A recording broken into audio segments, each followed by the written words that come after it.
Mistaken Genius Part 12. Melihat Jian dengan ekspresi bengongnya, Kapten Birashi bertanya ada apa. Tapi Sayonara bilang kalau Jian seperti itu karena belum bisa melupakan cinta lamanya. Kapten Birashi yang mendengar hal itu salah paham dan berpikir kalau ini tentang Jian dan Jiwoo. Tapi Jian bilang ini bukan soal Jiwoo tapi senior Palhovic. Rasanya masih ada kekosongan karena seniornya itu sudah tidak ada di sana.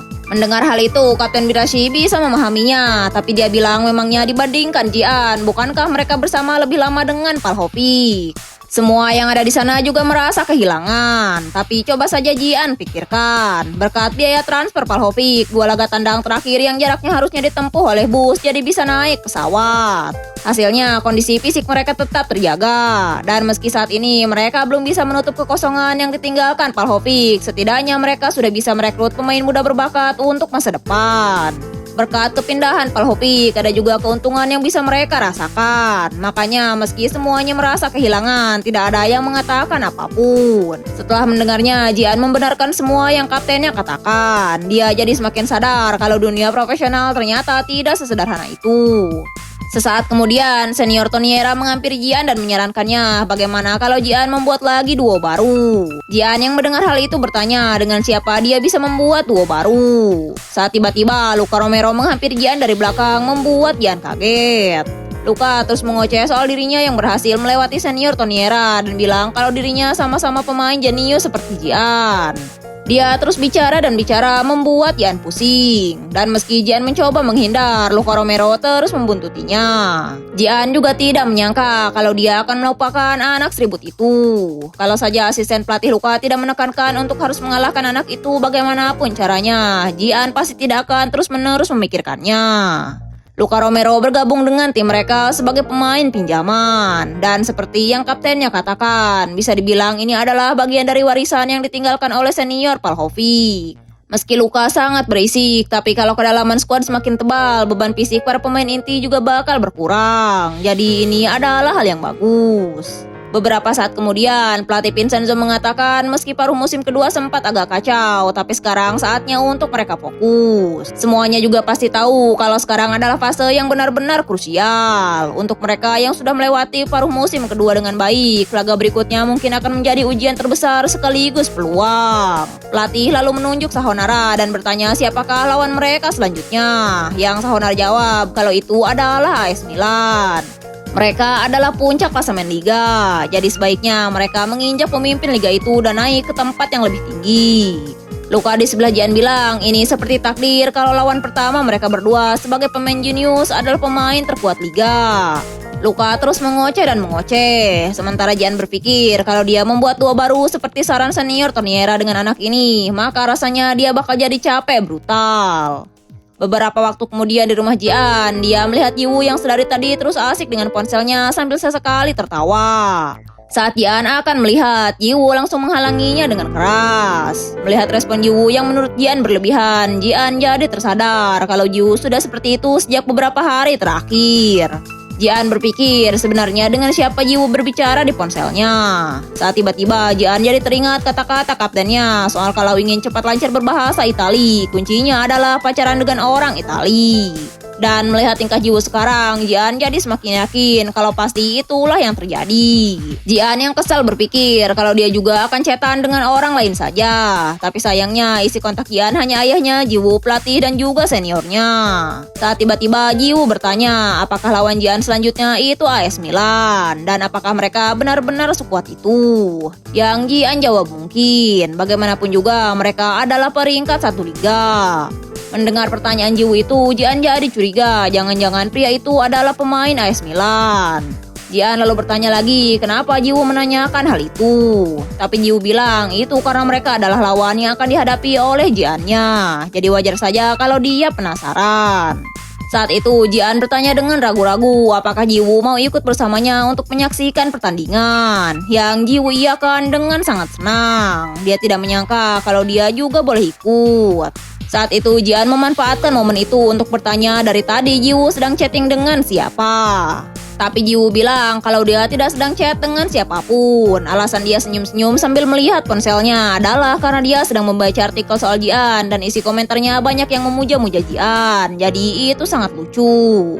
Saat Jiwoo bertanya memang apa yang Jian pikirkan, Jian langsung pergi menghindar. Beberapa waktu kemudian, di bandara Jian berpikir, meski memang bagus Jiwoo bisa ikut, tapi entah kenapa dia juga merasa khawatir.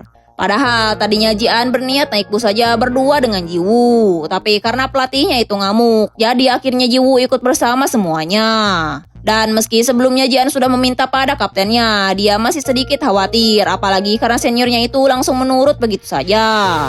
Tapi karena pelatihnya juga bilang kalau itu tidak masalah, jadi seharusnya semuanya baik-baik saja. Tepat saat Jian memasuki kabin, tiba-tiba semua seniornya dengan setelan jas membungkuk menyambut kedatangan mereka berdua, layaknya menyambut bos mafia. Saat itu Jiwoo langsung diarahkan oleh senior Sahonara ke tempat duduknya. Sementara Jian sudah menduga kalau para seniornya tidak akan melewatkan momen ini begitu saja. Saat tiba-tiba Luka muncul di sana hendak mengatakan sesuatu, tapi segera ditahan. Dia hendak mengatakan kalau sesama pemain jenius harus duduk bersama. Begitu mereka duduk, kejutan dari tim belum berakhir. Saat itu, pelatih Vincenzo bahkan turut serta dalam roleplay ini. Dia mengantarkan selimut dan welcome pouch untuk Jiwoo. Jian benar-benar meremehkan timnya ini, bahkan pelatihnya saja sampai ikut serta. Timnya ini memang benar-benar tim yang gila dan totalitas kalau soal bercanda. Dan begitulah perjalanan mereka menuju pertandingan AS Milan dimulai. Beberapa jam kemudian, semua pemain sudah tertidur. Sementara itu, asisten pelatih dan pelatih Vincenzo masih berbincang. Asisten pelatih membahas suasananya yang mulai mencair, apalagi yang paling muda membawa Dewi kemenangan. Jadi dia berharap kalau mereka bisa menang. Yang pelatih Vincenzo setujui, tapi pasti itu tidak akan mudah. Kalau di pihak mereka ada Dewi kemenangan, di kubu lawan ada singa sungguhan.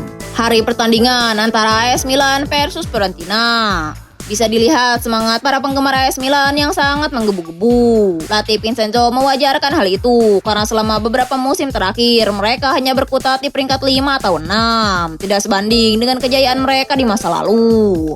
Tapi sejak kedatangan pelatih Stefano Pioli, musim lalu mereka finish sebagai runner-up. Dan musim ini dengan formasi 4-2-3-1 yang sudah benar-benar matang, mereka justru melaju di puncak klasemen Liga. Jadi wajar kalau kepercayaan diri mereka sedang tinggi. Hal itu disetujui oleh asisten pelatih. Sudah cukup lama sejak terakhir kali mereka melihat AS Milan sesiap itu. Tapi kemudian pelatih Vincenzo bilang kalau bukan berarti mereka harus ciut, karena pihak lawan juga cukup waspada terhadap AS Fiorentina. Sementara itu di lapangan, seperti yang dikatakan pelatih Vincenzo, para pemain lawan yang juga memperhatikan Jian si nomor 20. Mereka mengomentari Jian yang terlihat seperti anak kecil. Di sisi yang lain, pemain AS Milan juga masih membahas Jian. Dikatakan kalau Jian adalah pemain yang digadang-gadang menggantikan Vlahovic. Pemain nomor 11 AS Milan, Zlatan Ibrahimovic itu berkata, apakah pemain nomor 20 lawan itu punya cukup kemampuan untuk bisa melawan singa, lawan yang bahkan nyaris bukan manusia. Dan pertandingan pun dimulai. Saat itu Jian teringat apa yang dikatakan pelatihnya soal lawan mereka yang tangguh, penuh energi dan punya transisi menyerang bertahan yang cepat. Tapi seolah tidak butuh pemanasan sejak awal, umpan lambung langsung meluncur deras ke lini depan. Dalam duel bola udara, Milancevic langsung terpental setelah didorong oleh Zlatan Ibrahimovic. Dengan fisik yang luar biasa dan wajah yang mengintimidasi, mustahil untuk tidak mengenalnya. Pemain lawan itu pasti akan terus mengacak-ngacak lini pertahanan mereka sepanjang laga hari ini. Dan masalahnya adalah, tugas mereka bukan hanya untuk menghentikan satu pemain saja. Winger lawan yang sedang menunjukkan performa terbaik musim ini, Rafael Leo menusuk ke dalam dengan langkah panjangnya, lalu melakukan umpan silang. Tapi yang membuat umpan itu terasa aneh adalah ketinggiannya yang tanggung. Itu akan sulit disundul maupun ditendang. Tapi rupanya umpan seperti itu bukanlah hal yang sulit untuk pemain nomor 11 lawan. Penyerang yang bisa melakukan tembakan dari posisi manapun. Meski sayangnya tembakan itu tidak berhasil mengoyak gawang Fiorentina, tapi itu sudah sangat mengesankan. Pemain lawan dengan kombinasi winger yang besar dan cepat ditambah penyerang monster yang bisa menembak dari sudut seperti itu. Sementara itu, Kapten Birashi bilang kalau hanya mengandalkan Dewi kemenangan rasanya belum cukup untuk bisa menang karena lawannya terlalu berat. Sedangkan Jian berpikir kalau dia harus melakukan sesuatu untuk membalik alur permainan ini. Saat itu akhirnya Jian berhasil mendapatkan bola pertamanya hari ini, tapi lawan menjaganya dengan ketat. Dia tidak bisa mencoba apapun dan terpaksa harus mengoper bola lagi. Pelatih Vincenzo juga berpikir kalau ini tidak bagus di semua aspek. Lawan selalu satu langkah lebih cepat, ditambah lagi semangat juang mereka yang meluap-luap. Menghadapi lawan yang sama sekali tidak ragu untuk adu badan, Fiorentina benar-benar tertekan. Kalau bukan karena penyelamatan mati-matian dari Pietro Terracciano, mungkin mereka sudah kebobolan. Jadi setidaknya itu satu-satunya hal yang patut disyukuri. Di sisi lain, Jian berpikir kalau mereka saat ini terlalu tidak berdaya. Kalau saja senior Vlahovic ada di sana, apa mungkin hasilnya akan berbeda? Saat tiba-tiba pelatih Vincenzo memberikan aba-aba, menyuruhnya untuk memperhatikan sisi kiri lawan. Setelah mengerti hal itu, Jian langsung menyadari kalau sisi kiri adalah sisi Rafael. Sisi itu adalah pusat utama alur serangan lawan. Kalau diperhatikan lagi, posisi fullback lawan naik sangat tinggi sampai hampir tidak bisa dibedakan dari gelandang tengah. Artinya, ruang kosong di belakang sisi kiri mereka terbuka dibandingkan area lain. Setelah yakin dengan analisisnya, Jian langsung memanggil senior Sotil untuk pergi ke sisi kiri lawan. Jian berpikir kalau sepertinya dia bisa menyusup ke celah lawan bersama rekan setimnya. Saat Jian pindah ke sisi kanan untuk menyerang sisi kiri, senior Sotil sedikit menarik diri ke area pertahanan. Leo juga menyadari pemain Fiorentina yang menarik satu pemain ke sisi pertahanan. Saat Leo sedang berpikir, tiba-tiba saja pemain Fiorentina, Bonaventura, berhasil mencuri bola darinya. Ini adalah kesempatan mereka. Kalau senior Sotil yang sebelumnya turun bisa sedikit menutup jalur lari fullback lawan yang mau melakukan cover. Lalu Bonaventura mengirim bola dengan akurat ke ruang kosong tepat di depan Jian. Sekarang Jian tinggal menyusuri sisi kiri yang kosong di sepanjang garis samping. Saat tiba-tiba saja pemain lawan nomor 23, Fikayo Tomori, sudah menyusul di sana. Dia bilang kalau mereka sengaja membiarkan sisi ini kosong karena masih bisa mengcovernya.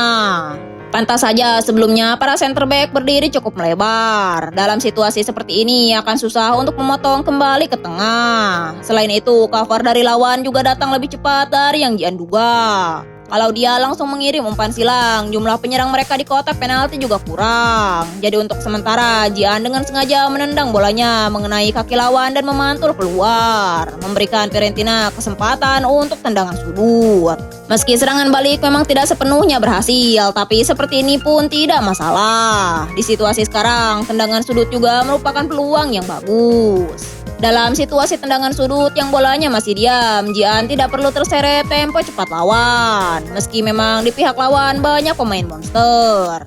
Jian lalu memfokuskan pikirannya dan berpikir kemana bola harus dia tendang. Apakah senior Sahonara yang memotong ke tiang dekat sambil dikawal dengan ketat? Atau Milansevic yang menguasai area tengah dengan keunggulan fisiknya? Atau ke arah paling jauh mengirim bola dengan kaki luarnya menuju senior Nastati? Saat itu bola melesat melewati Sahonara dan Milansevic juga Nastati. Bola itu menerobos sendirian ke sudut gawang paling ujung menjadikannya gol pertama bagi Fiorentina. Saat itu kaptennya bertanya apa Jian memang mengincar sudut itu. Tapi Jian bilang tidak, itu hanya kebetulan saja. Setelah benar-benar memastikan kalau tendangan Jian itu tidak direncanakan, Birashi langsung mengajak semua rekannya meninggalkan Jian. Mereka berdiri memberi hormat pada Kim Ji-woo, Dewi Kemenangan mereka. Sementara para pemain Fiorentina terus menyebut Dewi Kemenangan. Pemain nomor 11 lawan, Zlatan Ibrahimovic, bilang kalau mereka ini benar-benar kacau. Zlatan juga mengingatkan Rafael yang meminta maaf untuk jangan ciut dan terus coba tembus untuk kemudian kirim bola ke depan. Untuk orang-orang yang masih percaya soal keberuntungan, Zlatan akan menunjukkan seperti apa kemampuan dewa yang sebenarnya. Dan bersambung. Kalau kalian suka sama manhwa ini, jangan lupa like, komen, dan subscribe. Bye!